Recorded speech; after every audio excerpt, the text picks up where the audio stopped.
Beatriz, ela está chamando o fisioterapeuta, está contratando o fisioterapeuta. Muitos não precisam fazer seletivo, podem ir direto procurar o Macro, que é o Hospital de Referência a nível de estado, pode procurar as UPAs, que é referência a nível de município. Então, assim, a gente sabe que o físio, ele está na linha de frente de combate, né, e também de atendimento a esses pacientes. Então, como é que se dá esse trabalho? O que justifica essa procura tão gigantesca hoje pelo profissional da fisioterapia? Bom dia a todos. Bom, a gente sabe que o momento é muito complicado, uma pandemia realmente absurdamente perigosa, e assim, é importante ressaltar que diante do quadro da Covid-19, a gente conseguiu trazer à tona um desafio que a gente já vem enfrentando há muitos anos, que é a equidade das profissões dentro do âmbito hospitalar e fora dele. Então, assim, o fisioterapeuta, o papel primordial dele dentro de uma UTI, não só é a ventilação mecânica, que é esse suporte que vai tanto prevenir uma lesão respiratória, como também tentar reverter o quadro de insuficiência respiratória, no caso, que é o que é causado pela Covid. Então, assim, ele começou a ser ressaltado nesse momento, porque até então a população em geral não tinha tanta necessidade de uma UTI como está tendo agora. E aí o que acontece? A UTI não é só médico e enfermeiro, mas ele é também principalmente uma equipe multidisciplinar que tem trabalhado constantemente juntos, né, conversando entre si, trocando informações, atendendo os pacientes com qualidade para que esses pacientes não morram. Porque, assim, a Covid, ela é um resfriado, porém ela...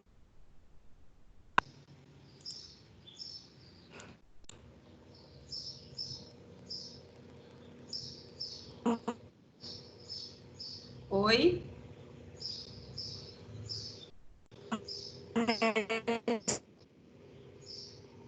Resfriado. Pessoal, vocês estão ouvindo?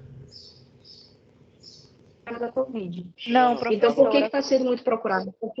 Porque o profissional fisioterapeuta é o profissional mais apto a trabalhar com ventilação mecânica. O médico, ele está lá para passar a medicação, para avaliar. O médico é a base dessa atuação profissional dentro da UTI. Porém, o fisioterapeuta é o profissional qualificado e apto a trabalhar com a ventilação mecânica desse paciente. Eu acho que mais do que nunca agora veio à tona essa importância do trabalho da equipe multidisciplinar, né? Isso Exatamente. Veio mais do que nunca à tona agora. E, assim, algumas profissões que a gente achava que comumente você só encontrava em ambiente ambulatorial, ambiente de clínica, você se deparou com uma realidade diferente, de que ele é um profissional muito atuante na UTI, né? Isso, então, até então, a gente ouvia assim falar... como o fonoaudiólogo, Isso. E também a gente recebe essa assistência. Isso. A gente ouvia muito falar do fisioterapeuta, mas não dentro dessa visão da ventilação mecânica, né? Isso, então, exatamente. assim, esse cenário, ele tem os seus prós, né? E tem os contra também. Mas a questão do prós, eu vejo o lado positivo de tudo isso, porque daquilo que é ruim, a gente tem que tirar o que é bom também, né? Mas, assim, veio reforçar a importância da equipe multidisciplinar, veio mostrar para a população, de um modo geral, o trabalho da fisioterapia, tá? Porque hoje você não pode mais ter uma UTI e não ter um fisioterapeuta lá dentro. Não, entendeu? É obrigatório. Então, a gente achava que esse carro chefe era o médico, mas ele ali era o detentor de todas essas opiniões. Isso, e, na verdade, isso veio para desmistificar. Não, eu tenho também, enquanto fisio, enquanto fono, enquanto profissional da farmácia, a minha atuação dentro disso. Isso, perfeito. É exatamente isso que eu acabei de colocar. A pandemia evidenciou esse desafio que a gente já tem combatido, ou tem combater há tanto tempo. É trazer essa equidade para todas as profissões, para que as pessoas entendam... Forçar tudo isso, né, essa importância dessa equipe multidisciplinar. E como é que é a visão e atuação de vocês junto à parte medicamentosa? Na parte medicamentosa, é importante a gente ressaltar que o fisioterapeuta, ele não está apto a receitar medicação. Isso não é da nossa alçada. E se por acaso, eu vou até ressaltar isso, se por acaso você encontrar um profissional que faça, denuncie, porque a gente sabe também que tem profissionais e profissionais. E, assim, o fisioterapeuta, ele não está apto e está descumprindo com a lei se ele receitar a medicação. Por quê? Porque o nosso papel, quando a gente sai da faculdade, é entender a questão da biologia, da fisiologia mecânica, da anatomia do paciente. A gente tem que estudar a medicação, a gente tem uma cadeira de farmacologia para que a gente possa entender como aquela medicação atua sobre o paciente e isso acabe gerando, seja um efeito positivo ou negativo no nosso tratamento. Porque se eu tenho um paciente hipertenso, por exemplo, que não está fazendo uso da medicação, à medida que eu começo a tratar aquele paciente com os exercícios terapêuticos, essa pressão vai elevar. E aí eu posso causar algum tipo de gravidade a esse paciente. Então, eu tenho que entender qual a medicação que ele está ingerindo e qual o efeito colateral que ela pode estar causando para que isso não prejudique o meu tratamento. É o meu único papel e a minha única relação com a farmacologia é essa. Fisioterapeuta nenhum pode dizer para o paciente que você vai deixar de usar essa medicação ou você vai usar essa medicação. Isso não existe, tá? Isso é função do médico e exclusivamente dele. Entendi. Outra coisa importante de se comentar é que a atuação de vocês, ela se dá logo a partir dos sintomas iniciais, na falta de ar, né? Isso, na atenção primária. Durante isso e talvez até após, depois, né? Exatamente. Você pode explicar para a gente um pouquinho sobre isso? Claro. O que acontece? O paciente, quando ele apresenta já um sintoma gripal e ele chega na unidade básica de saúde, existem os fisioterapeutas que já atuam na atenção primária, que é identificar os sintomas juntamente com o enfermeiro, o médico, quem estiver na UBS ou na UPA, no caso, que a gente já tem uma unidade semi-intensiva, e redirecionar esse paciente para o tratamento correto. Então, o paciente que já apresenta esses sintomas no cenário atual, a gente já tem que determinar se ele é realmente um paciente com grande possibilidade de COVID ou se ele é um paciente com outro problema que está gerando uma suspeita de COVID. Mas isso a gente só vai ter certeza através do exame.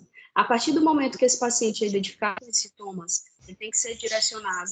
E um paciente que já apresenta quadro de insuficiência respiratória, de imediato ele tem que ser entubado, tá? Se ele não responder à oxigenoterapia, que é você colocar a máscara e permitir que aquilo vá melhorar o quadro dele, não melhorou, ele já tem que ir para o tubo, porque isso vai evitar uma contaminação maior dentro daquele ambiente, já que a oxigenoterapia ou o catéter nasal, eles também propiciam a emissão de aerosóis, e isso prolifera o vírus dentro do ambiente.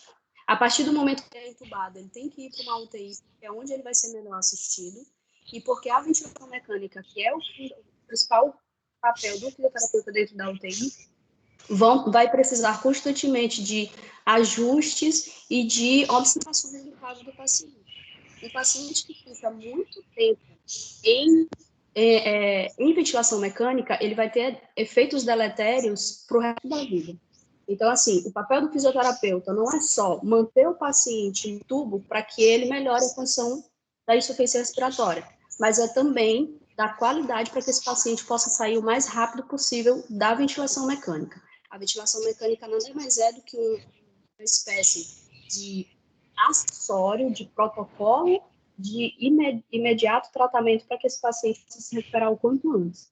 Quando ele sai da UTI, se ele apresentar ainda algum desconforto, ele já está curado do COVID, mas ele ainda tem um incômodo, ele ainda tem um desconforto respiratório, ele também vai ser atendido pós-ambiente hospitalar, porque a gente vai começar a tratar ele com exercícios terapêuticos que vão estabilizar novamente o quadro respiratório dele, aliviando desconforto, respiração errada, movimento de diafragma incorreto. Então, o fisioterapeuta está apto para trabalhar nas 3 áreas. Tanto antes de ser entubado, evitar que ele seja entubado.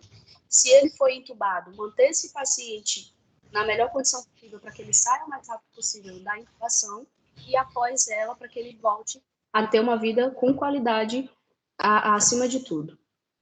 Ok. Pessoal, alguém tem alguma pergunta para a doutora? Porque ela está em pleno expediente e a gente vai ter que liberar ela. Alguém tem alguma pergunta? Alguma pergunta?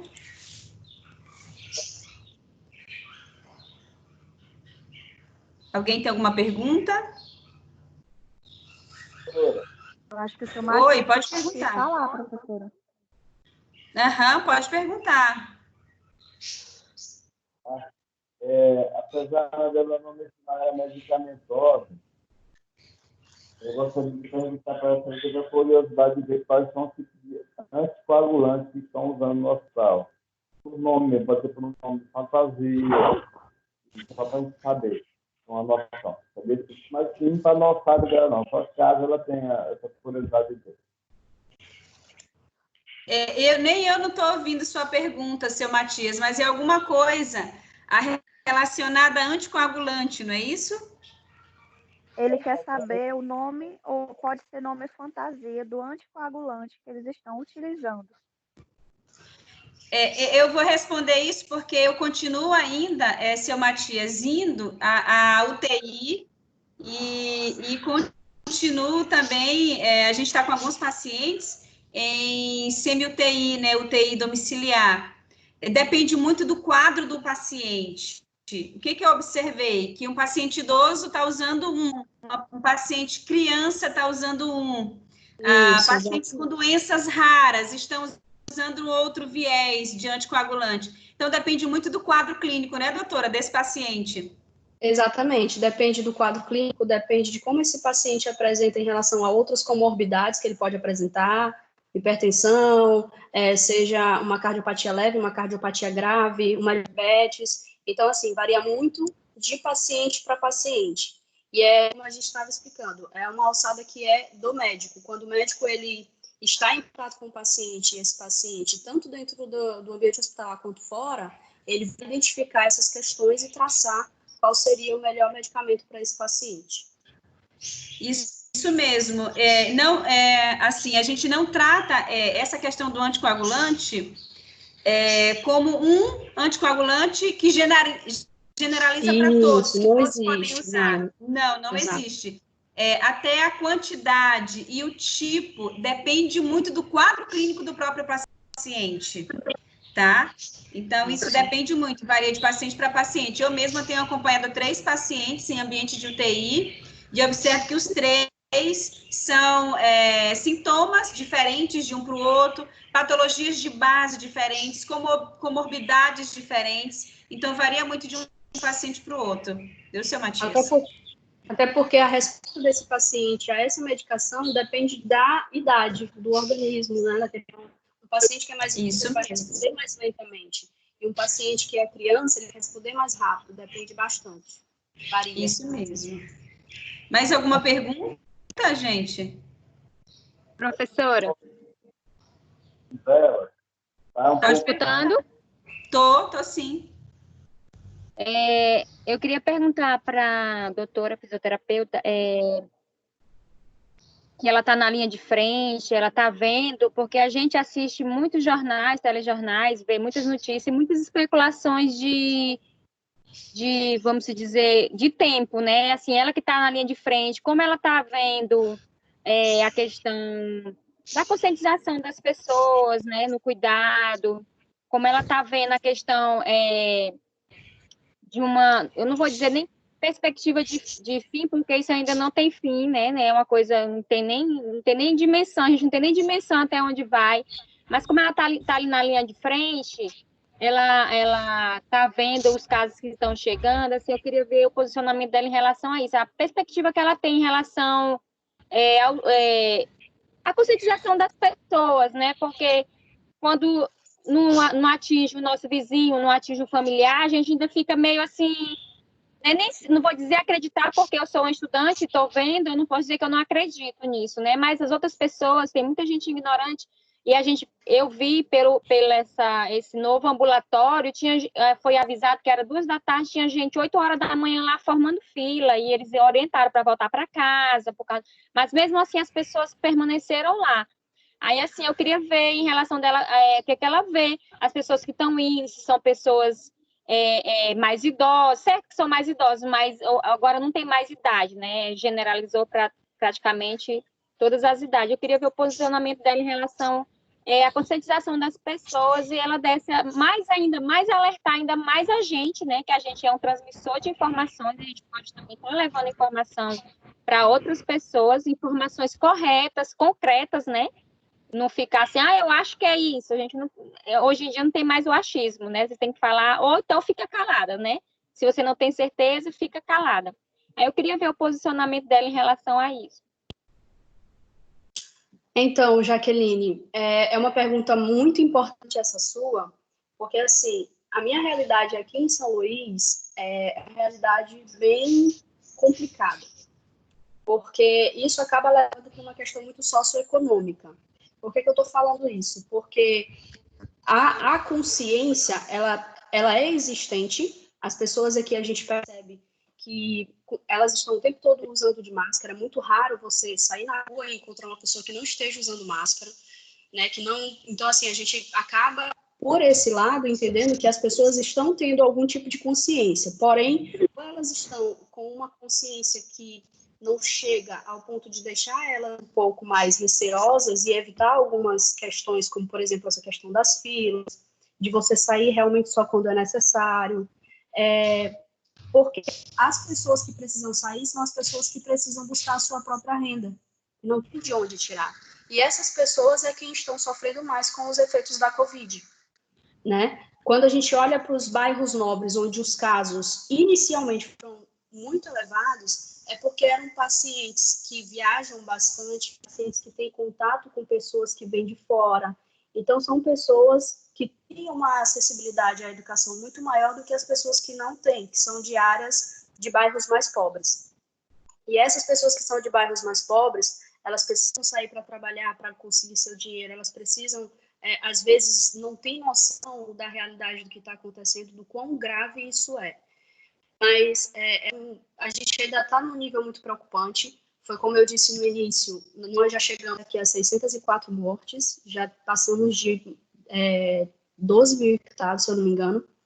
E esse número ainda vai crescer um pouquinho, porque ainda tem a semana pré-lockdown, e assim, durante o lockdown, havia ainda muitas pessoas desrespeitando as regras, pessoas que acham que isso é bobagem, pessoas que acham que isso que vai passar logo, que é uma gripe, e que todo mundo vai contaminar. Mas a questão não é se a gente vai se contaminar ou não, porque a gente vai ser encontrado uma cura, a gente já está em estudos que consideram ter encontrado uma cura para a Covid, mas o problema maior é quando você vai contra o colapso da saúde pública.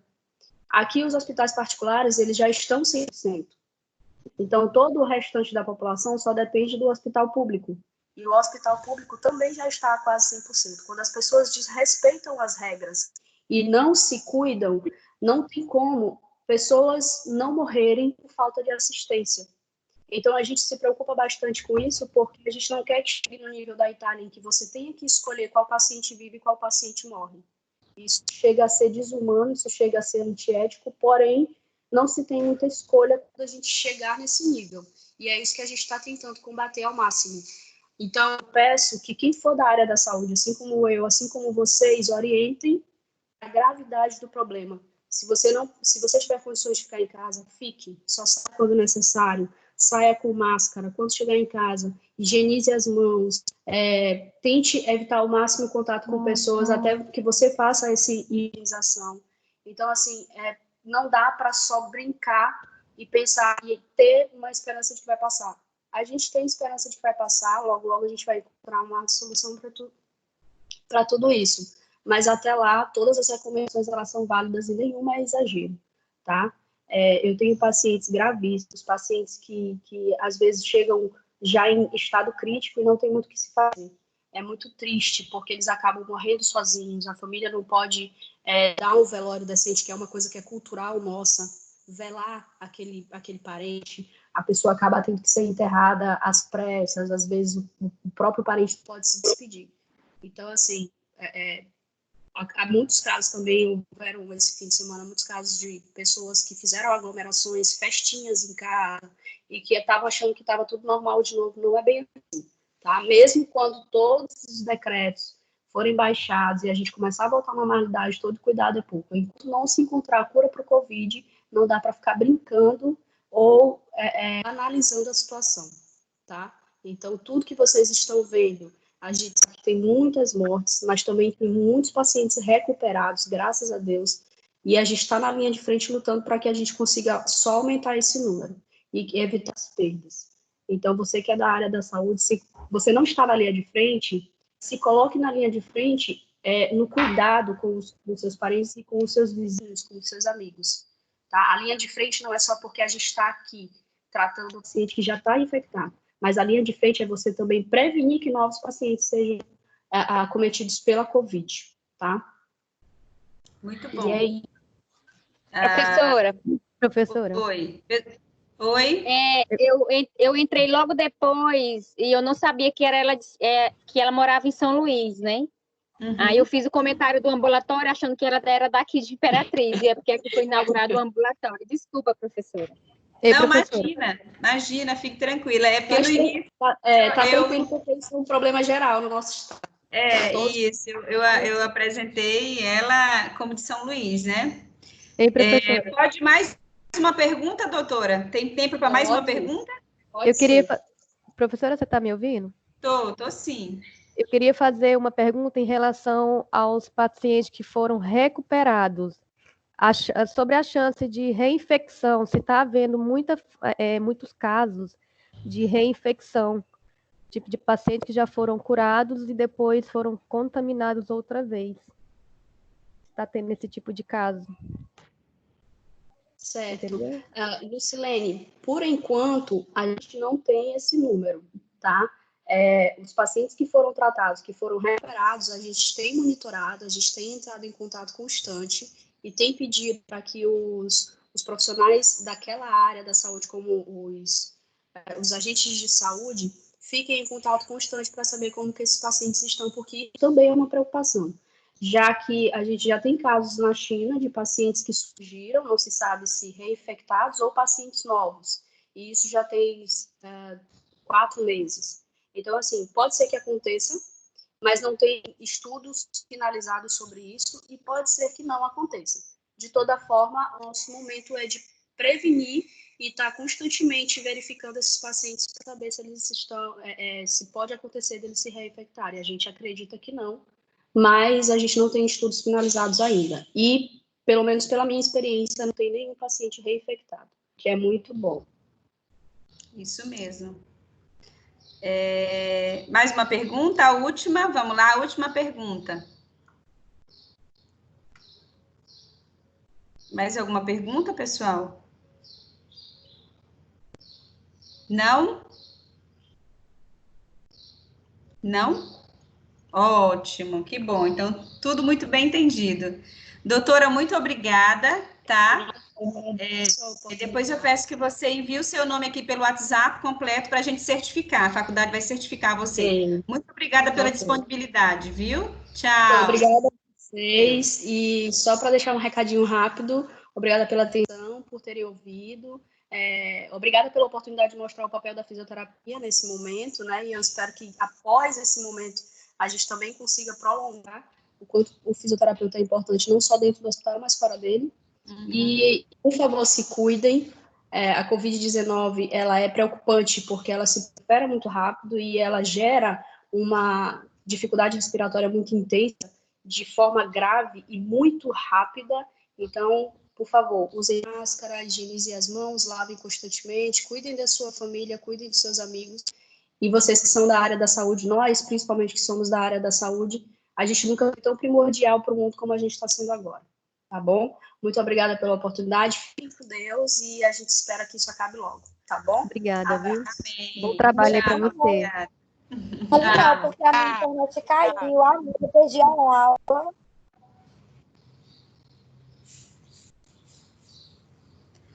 Pessoal, vocês permanecem comigo. Okay. Estão me ouvindo? Sim, professora. Professora, minha internet cai, volta, sai, volta, para lá. É internet, gente. O meu desconectou bem no meio da fala da Ana. Deixa eu separar aqui, tá?